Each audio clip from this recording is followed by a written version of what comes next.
Certification, we've all come across it.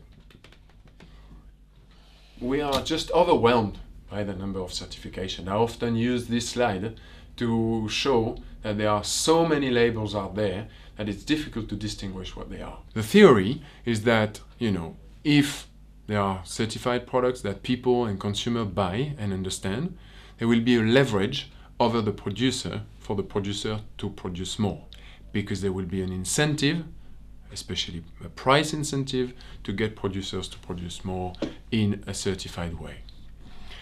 The problem with that is what we've seen over the years is not only the consumers are confused by this, as I was showing just before, but also how can you think that a brand, a given certificate, will overwhelm and conquer the whole world? What about the emerging countries, who are actually the ones where the increasing pressure on raw material will come from? China, India, Indonesia, Brazil. Are they going to be aware and looking at all the details of every certificate on every product? We doubt so. So that's why we are challenging the power and the ability of certification to transform market. There are not many consumers in the world who have the buying power to pay an extra price for more responsible products. So, we challenge that as well.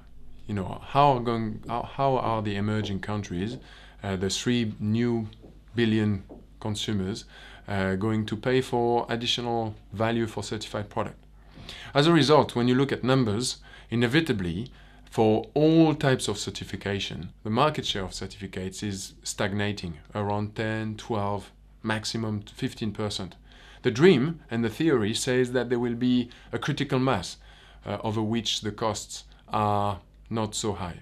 But the reality is different. The transformation is not happening as fast and at a sufficient scale as it should be. I like to compare 2 engines for responsible sourcing. Let's call the traditional responsible sourcing version 1.0.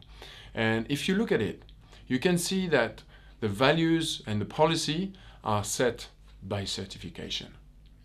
The verification and the transformation are set and done by the certification. And the traceability, the transparency, eventually comes through certification. So you got certification everywhere, controlling the process, driving the process.